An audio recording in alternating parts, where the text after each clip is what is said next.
ಅನ್ಸುತ್ತೆ ಸರ್. ಈಗ ಎಲ್ಲೋ ಒಂದು ಕಡೆ ರಾಜ್ಯ ಸರ್ಕಾರಕ್ಕೆ ಮುಖಭಂಗ ಆಗಿದೆ, ಅದನ್ನು ಬಂದ್ ಮಾಡೋಕ್ಕೆಲ್ಲ ಹೊರಟಿದ್ರು.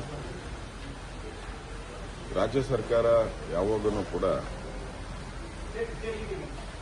ಕಾಂಗ್ರೆಸ್ ಸರ್ಕಾರಕ್ಕೆ, ಕಾಂಗ್ರೆಸ್ ಪಾರ್ಟಿಗೆ ATM ಇದು ದುಡ್ಡು ಎಲ್ಲಿ ಸಿಗುತ್ತೆ ಅಷ್ಟು ಮಾತ್ರ ಇವರು ಟೆಂಡರ್ಗಳು ಕೊಡ್ತಾರೆ. ಜನೌಷಧಿ ಅನ್ನೋದು ಬಡವರಿಗೆ ಕಡಿಮೆ ಬೆಲೆಯಲ್ಲಿ, ಸುಮಾರು 60-70% ಕಡಿಮೆ ಬೆಲೆಯಲ್ಲಿ ಔಷಧಿಗಳನ್ನು ಕೊಡುವಂಥದ್ದು ಜನ ಇಷ್ಟಪಡ್ತಾರೆ. ಮತ್ತೆ ಕೇಂದ್ರ ಸರ್ಕಾರ ರೆಕಗ್ನೈಸ್ ಮಾಡಿರುವಂಥ ಮೆಡಿಸಿನ್ಸ್ ಅದು. ಇವ್ರಿಗೆ ಅದರಲ್ಲಿ ಕಮಿಷನ್ ಸಿಗಲ್ಲ, ಅದಕ್ಕೊಂದು ನೆವ ಹೇಳಿ ಹಾಳು ಮಾಡುವಂಥ ಪ್ರಯತ್ನ ಮಾಡ್ತಾರೆ.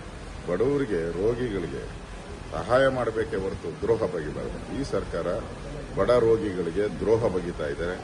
ಈ ಜನೌಷಧಿಯನ್ನ ರದ್ದು ಮಾಡುವಂತ ತೀರ್ಮಾನ ತೆಗೆದುಕೊಂಡ್ರಲ್ಲ, ಕಮಿಷನ್ ಹೊಡೆಯಕ್ಕಷ್ಟೇ. ಕಮಿಷನ್ ದಂಧೆಯಲ್ಲಿ ಇಡೀ ಸರ್ಕಾರ ಮುಳುಗೋಗುತ್ತೆ. ಇದು ಅವರಿಗೆ ಮುಂದೆ ಶಾಪ ಆಗಬೇಕು. ಅಂದ್ರೆ ಬಡವರ ಒಂದು ಆರೋಗ್ಯ ಕಾಪಾಡುವಂತ ಔಷಧಿಯಲ್ಲೂ ಕೂಡ ಇವರು ಕಮಿಷನ್ ಹೊಡೆಯೋಕೆ ಹಾಸ್ಪಿಟಲ್ ಹೊಸದು ಕಟ್ಟಕ್ಕೆ ಯೋಗ್ಯತೆ ಇಲ್ಲ 2.5 ವರ್ಷದಲ್ಲಿ.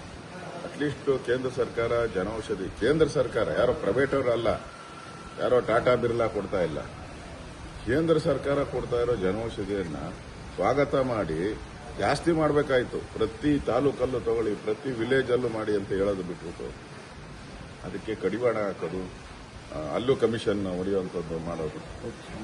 ಇವತ್ತು ಕೋರ್ಟ್ ಚೀಮಾರಿ ಹಾಕಿರುವಂಥದ್ದು, ಅವರ ಮುಖಕ್ಕೆ ಮಕ್ಕಳಾರ್ತಿ ಇರ್ತದೆ. ಗ್ಯಾರಂಟಿ ಕೇಳಿದ್ರೆ ನೀವು ಫ್ರೀ ಬಸ್ ಕೊಡಕ್ಕೆ ಹೇಳುತ್ತಾ ಅಂತ ಜನ್ಸ್ ಕೇಳಿದಾರೆ. ಅಲ್ಲ, ಇವ್ರದ್ದು ನೋಡ್ರಿ, ವೋಟ್ಗೋಸ್ಕರ ಏನ್ ಬೇಕಾದ್ರೂ ಮಾಡ್ತಾರೆ. ಕಾಂಗ್ರೆಸ್ ಪಾರ್ಟಿ ದೇಶದಲ್ಲಿ ಎಲ್ಲ ಕಡೆ ಖಾಲಿ ಆಗ್ಬಿಟ್ಟಿದೆ, ಇಲ್ಲೊಂದು ಕಡೆ ಉಳಿದಿದೆ. ಇವತ್ತು ಎಲೆಕ್ಷನ್ ಮಾಡಿದ್ರು ಇವತ್ತು ಕಾಂಗ್ರೆಸ್ ಸರ್ವನಾಶ ಆಗೋಗ್ತದೆ. ಆದರೆ ವೋಟ್ಗಳು ಕೂಡ ಈಗ ಚಿಮಾರಿ ಆಗ್ತಾ ಇದೆ. ಇವರು ಪರ್ಸೆಂಟೇಜು, ಇವ್ರ ಗ್ಯಾರಂಟಿಗಳು, ಈ ಜನೌಷಧಿ ಬಗ್ಗೆ ಚಿಮಾರಿ, ಇದೆಲ್ಲ ಸರ್ಕಾರಕ್ಕೆ ಮುಖಭಂಗ.